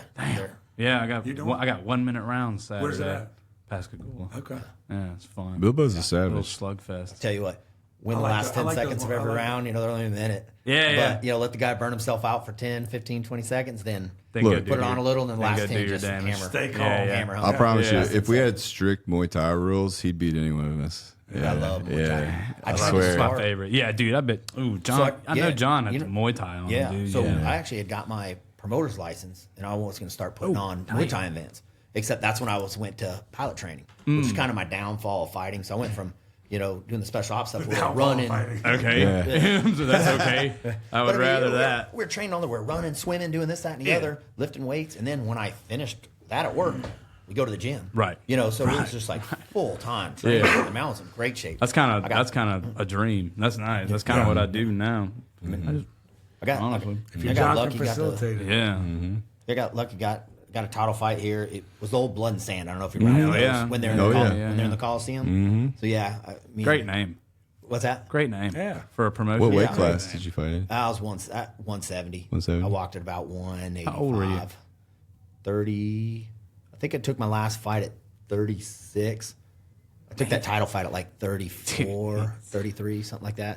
Yeah. Fought You up. did have some lives within this life, Yes, dude. that's what I'm telling you. I literally That's just cool as found a shit. blood and sand That's really cool. thing, like a brochure or something the other day in some of my stuff. Yeah. It was cool. I don't even remember. I have the DVD. I forget which one it was. I fought, was it James Orso was his name? I think I want to say Yoda was the Yoda. main We event. gotta Yoda convert was the that. He's in 100. GC MMA We need now. to convert that to Yeah, something it's we can good. play it on and have a little party. And watch Yeah. that shit. Yeah. Let's go. You know who's back on the you. coast now? Atlas Fights. They just sponsored them. Yeah, I we think did 3 see weeks this, ago. yeah. Yeah, they're back. Fought with Atlas a couple times. Yeah, man, they're with, good. Glimatina, he's back. He fought cancer and won. And then he put on his first event, the Golden Nugget, and it was Yeah, we were great. in a Good event. Oh, came, man, it was he so came out of good. my office to get me to get a table, and we were, God, where were we going? Oh, I had ILE. That's what it was. I was over New Orleans doing my Had to ILE do it stuff. again. Blow that off. Got you again. But I'm trying to remember the other guys because Danny Ruiz Oh, those weekends they always and fall whenever I fought miss him at the IP. Hey, He's part of that organization too, Atlas. Alice with Glenn. Yeah, and then was it Paul something? Well, anyway, maybe they're different now, but yeah, I fought with them. I think a couple times. Well, then Yoda also started Gulf Coast mixed martial art, or what was it? Gulf Coast MMA. GCMMA. Yeah, GCMMA. GCMMA. Him and Sharp. You probably know Sharp too. Yeah, Razor, yeah. Yeah. 'Cause that was Razor, my Razor, original yeah. business name. Was Gulf Coast MMA. Was that And his I- call sign? gave I it think up. that's his nickname. Razor. After a while, dude, everybody just starts calling you by your nickname. Like, oh, Cowboy Cerrone. Yeah. Oh, the Eagle. And then there's Empire Fights, which is Christian Grillo. He just started Stern- that probably like stern 5 face. years ago. So it was it was after that time. Yeah. But really locally, and even with Glenn, he really sources almost most of his fighters outside of the state. He didn't really even have a ton of guys locally. So that's what I've always been in a place where I'm connected to all the fighters, and I generally sponsor a lot of the fighting events in the community and stuff.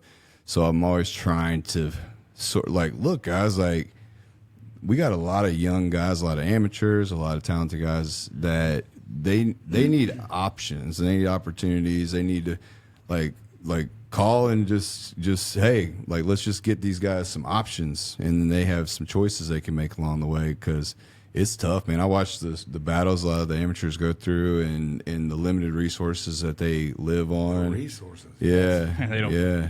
That's what made owning a gym the hardest thing was money, collecting money. One, you knew this guy was, I mean, he was trained, he's your buddy. You're in there punching each other in the face. You hate to ask him for money. Right. But I got to keep the doors open. Yeah. And, you know, some of these fighters, it's kind of, a lot of them, it's all they have. So they live from fight to fight, paycheck to paycheck, Yeah, which man. their paycheck is their fight. And Yeah, then man.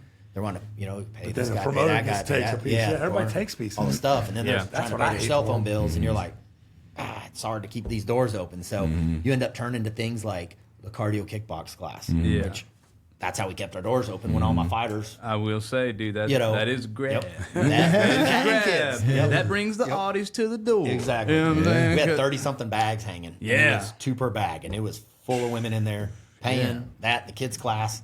It's my fighters nice. basically trained for free. Yeah, You know, yeah. Yeah. You had to bring He all that teaches other the stuff. class. I wanted it to be, no kidding, this is just straight up fight gym. Right. Like this is Hard to do. hardcore. Yeah. This is Yeah. good. Business doesn't allow. The only way you So can do hard. that if That's you got so cash hard. flow coming from a totally separate stuff. And then really a lot of the support I lend is because like we have a lot of infrastructure and people, and we have systems and a business, and then now what's cool with this building is like now it really, I can set the work we're doing apart, because it is more heart, you know, and it's for me too. Like I'm around guys, and I'm learning and training and being a part of it, but also that's what to impact that community, you got to be doing what they're doing, or they're not going to respect you and listen to you. Honestly, they're just going to hear, even if you're telling the right stuff, they're just going to like, what do you know, you know. But you're also providing that professional service Mm-hmm. to keep them healthy, to keep them moving. One of the things I remember back when I quit playing And football. advance their performance beyond just that, you know, Yes, as but much just as being able to feel possible. that. Yeah. Like when I quit playing football, the thing I missed the most was walking into a training room and having free resources. Mm-hmm. Someone to deal with my ankle and do this and take me Yeah. up. And I mean, it was get me right. Yeah. And I see what you do in here with those guys, making sure they can get back out there, making sure that they can get back in the ring and feel good while they go to their regular job. I mean, you know, there's a lot that goes into that. Yeah, well- Who's the UPS guy that I just bought a bunch of tickets from not too long ago? I mean, this dude's running a UPS route. Oh, my Brandon? I think it was Davis. Brandon. Brandon? Yeah. Yeah, Brandon works He's for running a UPS route and then training every night. And those UPS guys work. Jeffrey Brill's a buddy of mine. They work their tail off. You want to hear a story? I got He's him. he's a killer, but he also has a nice garage gym. Oh, Yeah. But in camp, he I got gotta him. work. I in got him. camp, he ties it up. I got him through 2 fights on a totally ruptured ACL. Really? Yeah, because he had to get back on the UFC roster to get the type of insurance or the coverage that he needed to Yeah. fully get it fixed. Yeah. And he knew he was right there, and I was just like, we just gonna have to stay on top of it, you know. And that's You the did thing. all the dry needling. You did all Everything, the tricks. and then we just really worked to stabilize it and to keep the rest of his body around it doing really well. And he was able to get through 2. I mean, he had a couple setbacks along the way, and it was always when he would get when it was feeling really good and he was feeling strong, you know.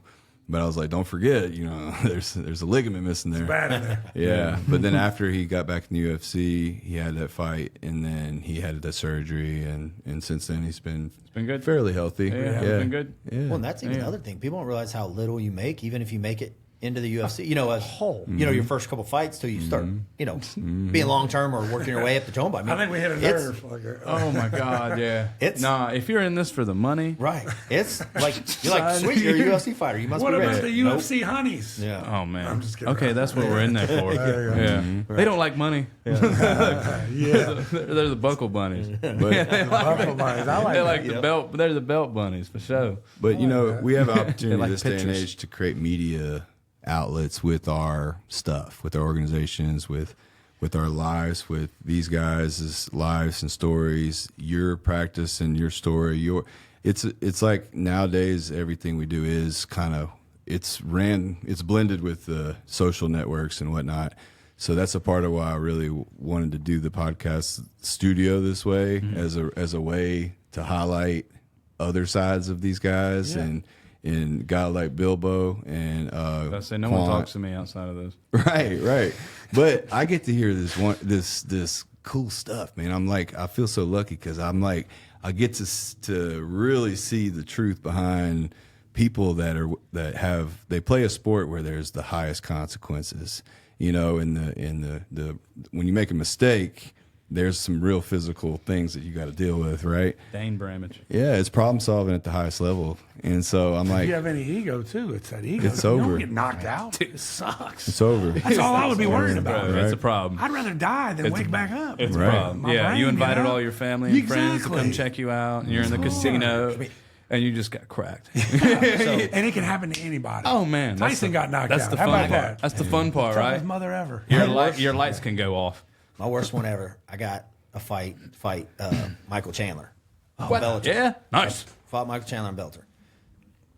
I got about 2 weeks notice, and all I could do was cut weight. I had to cut. Yeah. The last day I was cutting, like weigh-in day, the day before that, I had 17 pounds. Yeah. That I cut. So I just sat just in had the to- sauna. Went yeah. from the sauna to the cold pool over there in that old gym that used to be off Cedar Lake there. Yeah, I got you. E-Fitness. Yeah, E-Fitness. Had that cold pool. Yeah, you walked Nice. all the way through it. Yeah, He's got one there. downstairs. Yeah. Get in there and I go in the sauna. But I cut 17 pounds for that fight. I'm like, all right, didn't know anything about him. Nothing? That's Randy Couture's guy. He's a wrestler. Like, okay, he's gonna take me down. So be ready. Get in there, right on TV. First thing he does, overhand right. I didn't go out. I mean, I fought for But it another minute, sucks. but I Yeah. don't remember any of it. I remember I nothing. got- Because you got concussed. I got the last same. thing I I got ever- one of those too. I was on the ground looking up at lights like this, and he was on top of me throwing punches. And I remember them not really hitting him, but I remember waking up and then, Can't even feel those. yeah. Can't even feel those. But I remember like kind of just hitting his shoulder and Yeah. couldn't rain him down. Yeah. But I remember, and I do remember the rest saying like, do something or I'm going to stop. And I'm like, well, he's not hitting me in my head, but it's still not processing Right. Rest up. And I'm like, man, maybe 10 more seconds and maybe I'd have just got been it up. back. Yeah, Who I'd just knows? been up. I mean, the guy's awesome. You know, don't get me wrong. But Still, no, just I privileged to understand. You just get the wanna- call. But you still want to get in I there. wanted to Yeah. do better than that. I wanted to fight. You know I what I'm wanted saying? to do better than Yeah. that. But I'm like, okay, he's going to shoot. He's going to shoot overhand right. Man, and he probably did one of those jab body things, Yeah. made it look like a Yep. shot, dude. Have you seen where he That's- kicked yeah. Tony Ferguson in the face? Oh, Or dude, in the his whole chin? thing just It was like the moment that his like everything was like, Everything. oh, dude, his whole face is Slow motion. Is It's like- distorted. Slow motion knockouts It's are nuts. horrible. it's like He's a savage. his cheekbones are still down here, but his head's got clicked up. So like the foot's just there, and you just all his face fat is The kind of skin wrapped is around like the foot. down It's pretty like wet. That's what it is. I fought him at 160, too, which was Yeah. right. So that's way light for me, but he fights at 155. Right? Yeah. Where Yeah. you at right now? He came up. I'm 220. There's no way I could see 160. Oh boy. I'd be in Auschwitz. Horrible. I'm like the machinist. Yeah. Like I said, it was 17 pounds a day. Something that you just brought up, though, that I think people underestimate. You can be a tough mother and throw these punches and everything. What makes you a tough mother is what you just described and what I watched Alan do in New Orleans. I know what you're Get about to hurt. say. When I know what you you're about to get say. hurt, real hurt, and you're able to, in that moment, that first 10 to 30 seconds of ultra pain, where your body's out of it and you have that weird feeling in your stomach, and when you can fight back from that and get re-engaged into what you're doing, that's real toughness. That's right. Bro. That's where it's almost just like it's got to be God's structure. Muscle memory. Like, Yeah. That's where it that's goes part to. of it, too. Done it so much. And that's what I go back to. Like when I watched the video, I was like, oh man, I almost pulled off a triangle. Whoa. Yeah. I don't remember You any remember of that it. shit. Muscle Yeah. memory just did something at the time. Yeah, it was all black right there. Right. Huh? I got Oh, kicked yeah. in the But it's head from one you time doing in it so hard much. rock. That's right. Right. So your body just went into action. Yep. But for you to even be able to still do that, that's what I mean, that toughness. That's when you are against a man that you just better watch out. That's right. Because that's real shit right there. You know what's interesting now is like how training has evolved, because, and Bilbo will speak on this, but it's really the way, if you think about y'all used to train and spar and really how much damage you could take in that process, but really now how we're using information and we're being more science based, and the training is actually way more playful. and it's less about having to like check yourself and see Beat if yourself up. it's like, in a way, it's at some point you're like, look, a fight is a fight. It's going to always be what it is. But the way you train, you really want to show up in that fight as the best, healthiest version of yourself with the most energy and the least amount of injuries as well. And so now, Bilbo, tell us a little bit about like what you see, you know. I think I learned a word the other day, and I don't know what it really means, but I know the approach to some of the jiu-jitsu games are the ecological approach, where you just kind of make games and set criteria for you to set or for you to get to a certain goal at the end of the game. And you can have your entire class rather than just repping arm bars, like somebody just letting you get an arm bar, somebody letting you, all right, stop. Yeah. All right, now tighten up. Yeah. Okay, good. Yeah. All right, go 100 more times. All right, good. You're not. In my opinion, you are learning. You're going to learn places that you're comfortable at. But then when you go to this ecological approach to try and get that goal, okay, now we're going to start from on your back, and you're going to have a seatbelt grip. Now get the choke. Go. Right. Oh, fuck you. Yeah. I'm not about to just let you have the choke, right? Yeah. So that teaches you, okay, Rubik's Cube it. What do I need to do Next? Well, let's go ahead and get him in a little body triangle so he doesn't move around. He's a little squirmy little motherfucker. Let me keep his shoulders pinned to my chest. Let me put my head in his, I want to keep his shoulders still so I can play around with grips. And like you start to figure that thing out. Yeah. And that can come with playing a game when you're in the cage. Like, oh, the game, hit, don't get hit. Okay, cool. Now let's start training like that. Now Alan does this nice little game to where all you got to do is reach out, touch that person's shoulder, and the other person's going to be doing the same thing. That's a nice little warm-up one. Or grab a leg. Let's touch shoulders, or make Or circles, touch a knee. or make circles around the leg. You know, if you want to shoot for takedowns, something of that nature. My coach Alex does that really well, and I think he's the type of person that does the studies, Right. and I like that a lot. He's really reshaping the game, in my opinion. Well, a lot of his stuff is inspired by. It's all inspired by everybody. A bunch of movement what we guys, do, man. what Higher Alan level guys. does. About me and Mike have talked a lot about the theory on learning and skill acquisition and all these things. Like a lot of the people have thought about this deeply, so y'all don't have to. Y'all are getting to see the expression of it now. Right. After this is probably going on almost 15 years. That's what makes a good coach. Which is cool because a lot of that community that we built it's information, but what it all comes down to is the more playful you are, the more you learn. The more you act like a child, guess what? Children learn real fast. So adults acting like children actually learn real fast too. Yeah, loosen up. Neurologic plasticity, flexibility, but also it's about like integrating a lot of different types of stimulation and sensations, and whether it's the cold or rebounding type work, or whether it's like inertia way where you're like getting these waveforms, or swinging clubs and using momentum. What you just did was that thing you do whenever we. That's right. So it's a lot of it. It isn't killing any of these things, but it's just giving small increments of microdoses every day of all these little inputs, and then the training and the gamification.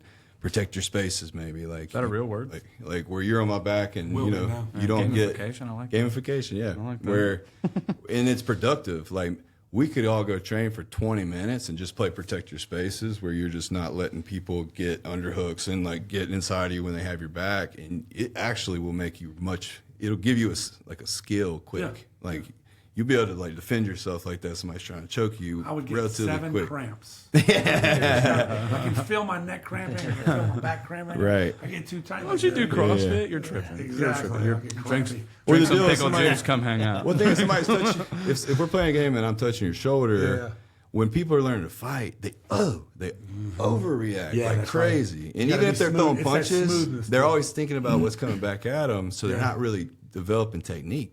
But if we're just touching shoulders and you're not worried if you will you hurt me?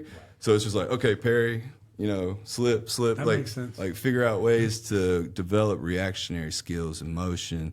And really your reflexes are your quickest. We were talking about Muay Thai earlier. That's all they do. They spar at 30%.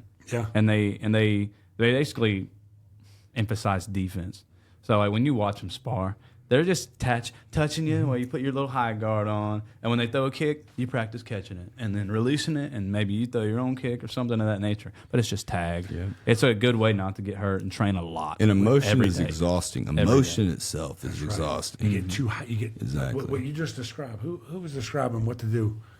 You were describing what to do in your 1 minute rounds. Yeah, he was. Let him go gunning. nuts. Let him go nuts for 20 seconds because they're so jacked up. Yep. Yeah. And then you come in as long as you can keep that breathing good and just stay calm and stay in the moment, just do good blocking.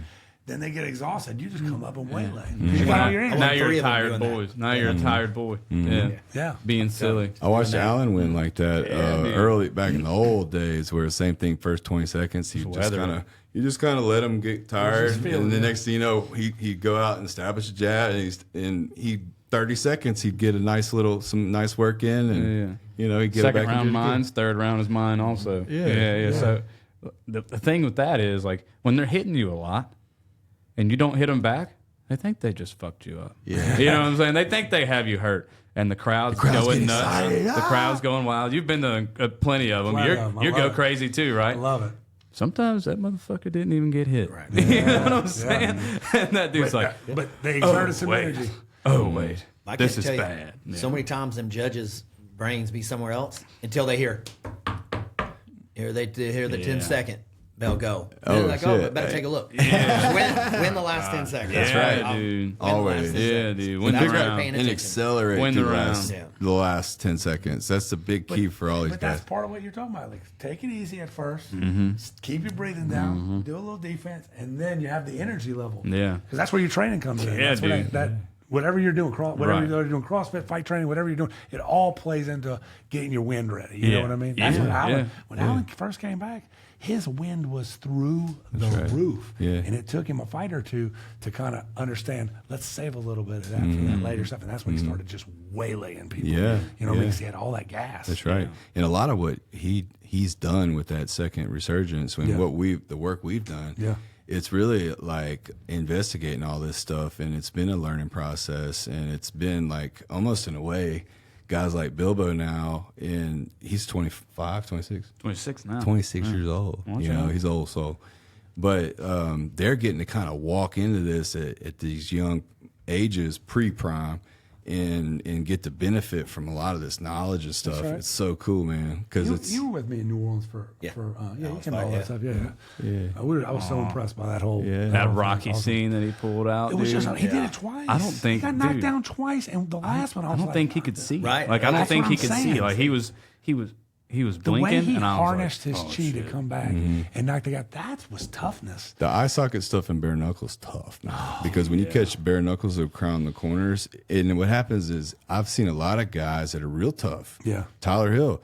That get TKOs from eye socket shots because once it cuts. your brain tells you like, whoa, like your eyes are your literal brain. Yeah. That's the only part of your brain. It's literally your brain. It's a direct extension, and it's facing the world. Okay, I guess that makes It's, All the nerves. Yeah. You've seen that thing where they got Okay. the brain and the eyes, and then all the nerves that run down. it's right. It's right there. It's the brain. God, And that's so, got to be why yeah. you freak out when you get something in it. Check my last 2 fights, and I kind of knew my fighting career was going down. One, because I was flying a lot more and not being able to train a lot. But that's when Allen had tore his retina, and everybody always tell you in the Air Force, oh, if you get a concussion, it is. You're 2 years that you can't fly. It's 2 years off of stats, mandatory.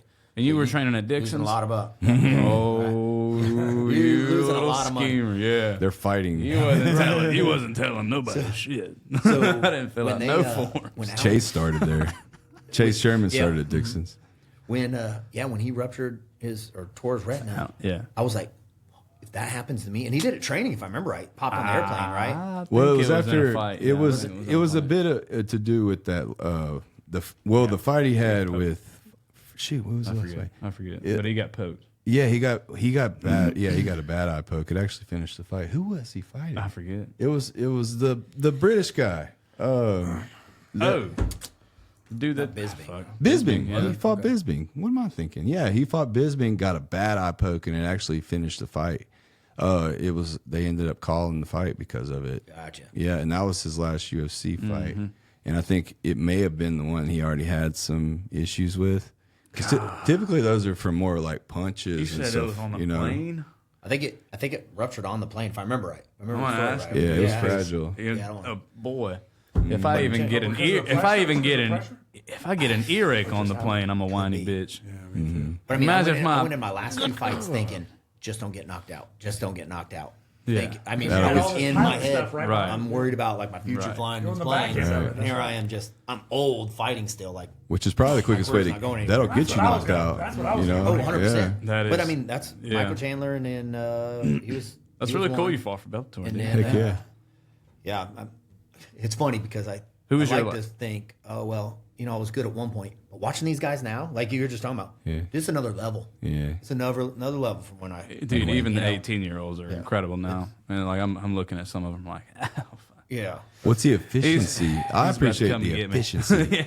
It's like you used to see guys like, I guess like Brock Lesnar, or like these guys that are just like these savages. You always looked at it like output. Right. But you look at the guys now, is like you're seeing the efficiency in the young guys, and you're seeing them figure out that this fight game isn't just about brawn, and be a matador, not a bull. And I think Good way that's to put it, efficiency. efficiency is the game. It's energy management at the end of the day. You could be the most skilled fighter in the world, and if you're tanked, you're. But emotions, like I said, they tank more than anything. So if you can, a lot of the training we do and things we talk about and the cold stuff and all this other stimulus, it's about trying to give them more emotional maturity, honestly, and give them more ability to be aware and to have tools to kind of to pull that stuff down, all the energy suckers, You can really see that when you watch videos on the internet of people getting in fights places, and you'll see a guy that trains, does what y'all do, and they're used to it, and they're getting. Let's say they're not even a professional, but they do it a lot of it, right? And they get into it with somebody who really doesn't fight that much, and they're just a gym head, right? And so you'll look at one guy just be all jacked up, and it looks like he's going to kill this other guy. But the way they go about it, and the way the methodical nature with which they approach the situation, and you can very quickly go, this guy's going to definitely win because he's very calm with it. He knows his movements. He knows what he needs to do. Yeah. And this guy over here is just doing That's these right. haymaker ridiculous things. And that's where you're talking about that efficiency. That's there. right. Staying calm in the moment. That's why y'all need to make sure to check out Jake Bilbo this weekend. It's Slugfest. Where is that, Pascal? Yeah, it's at their fairgrounds. I think it's Jackson County. Jackson Fairgrounds. County Fairgrounds. I've never been there, but I heard it's like their little civic. That's what I love yeah, about him. Fairgrounds is a fantastic place to watch a fight. That'd be Cool. awesome. All right, yeah, cool. you never Is know. any fight I've seen him in, he's just naturally cool. Yeah. I mean, he'll talk about like what he's feeling, and it's like Naturally. it sounds like a different thing going on in his head. right. But from my perspective, I'm like, damn, this dude's smooth, and he like stays relaxed, and he doesn't get all like. You don't ever see him start throwing haymakers. Really, I don't know if. Yes Like and you- no. Yeah. Yes and no if I need them off. If I need them off. Because a lot of times I'm like, all right, if you want an explanation. I know I have 3 minutes in an MMA fight. Yeah. So a lot of times I'm a slow starter. And I'll come out second, third round. Coaches have picked You're up. active. You're Coaches very have picked active. up on that, though, and they're like, go out hard and strong. And they're like, okay. And they'll bulldog me first like 30 seconds. First 30 seconds to a minute, they come out incredibly hard. So sometimes I have to let a couple loose in the beginning. Sure. But I have to lose the efficiency. You 'cause I want target. them off. I guess what I'm saying is you target practice in a way that's like what kind of, I guess, from the Muay Thai stuff. But you're good at staying active and finding targets. Where a lot of guys, they'll kind of get stuck. You know? But yeah, that's the point of the first round for me is like to pick out what that is. I do so many feints. I try to move defensively sound, which I'm not that great at. I try to move, but also stay active defensive. Mm-hmm. And that I think that'll show you like what they're not covering up. That's right. What do you send some probes out, And see what they do. Sometimes your best defense is offense. Just staying active, throwing a jab, throwing a little low kick to the body, or throwing the leg kick. Like, just if you're reacting, you're a slave. So I'm like, just be the person that's dictating their reactions and not the one that's stuck reacting. Yeah. You know, But I won't be able to do too much of that in this one. Right. You Yeah, I got a go minute. for it. I got a It's gonna be minute. fun, though. It's gonna be fun. I got a minute. Love them. It's fun I'm for excited. the crowd. So much It's fun. fun for you. I'm good excited mental to see what challenge. happens. Was it $2,000 too, right? Oh, come on. Yeah. Come on, yeah. That sounds So you nice count 'em out to of the me. ring. Yeah, that sounds nice to need to me. get paid, We going baby. out. No, oh, Anyway, so that's where we'll be this weekend, Yeah. supporting our man. I'm gonna be wearing About to headgear, so don't make go on fun down, of me. yeah. I wish I could go. I make got to be fun. at Camp Shelby this weekend. Boo. Go to that 1 weekend a month. Yeah. Yeah, I go Yeah. this weekend and next weekend. And I thought you were told going. Are you going to Shelby or NOLA? I'm going to Shelby this weekend for a JAG conference, and then I got NOLA the weekend after that. Still got to go to back conferences. to back, yeah. Oh yeah, this dude's nonstop. You're in it for. Listen, You're in it forever. This is all huh? the JAGs in Mississippi. We all get together once a year and do a conference and hone in our skills and do some. Okay. I'm doing closing arguments, so I'm going to Okay, do nice. a little presentation. They all get jacked. There's There just might be a few drinks. there's two satellite bars set up. He knows. He's Yeah. been around. He knows. Yeah.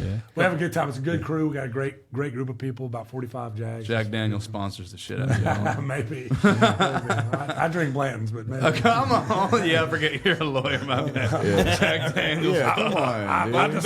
discovered Angel's Envy and Yeah, Blanton's a few years yeah. ago. Man, am I hooked. Jack who? Good stuff. So before we wrap it up, do you got anything else you want to say or anything you want to communicate based off of just everything you've been through, or you've told a great story, but is Yeah, there man, anything really personal? cool. Man, as much I hate to say it, having good friends, right? Key. Make it few. Don't trust anybody else. It might sound hard. Yeah. You don't want to. I mean, you still want to do for people and help other people, but sometimes when people, I've learned this a couple things in my life. People you thought were there for you, even especially one being in the military, like we're your family. No, Yeah. no, they are not. They're not your family. All right, you know those people that are close to you. Keep it real with those people. The rest of the people, they're not going to be there for you. Yeah. And they'll throw you under the bus. If Right. if they had to roll over on you, they would. Most everybody. So, find those few people and keep them close, keep them tight. build your Cherish circle. those guys. Yeah. Yeah. Be keep 'em tight. judicious with your trust and stay calm in the moment. Live to fight another day. And thank Jesus we got Trump back. Yeah. Yeah. God bless America. Yeah. Hit that God bless bobblehead one America, time. baby. God bless America. My That's man. right. Duh. Well, with that being said, we'll sign off, you guys. We'll definitely do this Hey, again. this was Dub, fun. we got to have you back, man. I had a because great time. I This is think- awesome. I man, love your facility. Yeah, If anybody hasn't been to Neil Life, holy Come crap. on. Is it It's gorgeous? wild in here, ain't it? I mean, what? I mean, this is like the Elon Musk of Mississippi. got the this Tesla. facility. He's got the Tesla. in. This facility is state of the art in every way. And the team working downstairs, this is what gives you the freedom to do what you do, all right. the extra stuff you do. That's right. Now, I prefer you putting needles in my leg like Sure, you do and all that yeah. stuff. But your team, I've worked with multiple unreal, people. yeah. Unbelievable. Just incredible. Yeah. Keeps you moving. If you want to move and you want to move fast and you want to move efficient, this is That's the right. team to keep That's you the moving. dude. Really Thank awesome. you. Yeah. Thank you for the plug. I mean, for real. appreciate that. We just It's need real, them, it's real. we just need to put a sauna over that damn cold plunge down there, right. boy. Oh, I got some picked out. Hate We can that order. cold We can plunge. order. Oh yeah. we might have a little room over here. I like it. All right, guys. Well, One more real boys, quick. Yeah. Like I said, Trump, if you're listening, Come thank on. you. All of us had so much faith in you. Oh, yes. And I mean, we kept it the whole time. We were with you the whole time. Weren't turning on you. We knew you'd be with us. And thanks for helping He's us gonna out. be in the Thanks for cabinet. helping Yeah, everybody else. right. Trump Well, gets this. Come you on. need anything, call me. I'll be there. You need right. a flight somewhere? I love it. Signing off. Come on.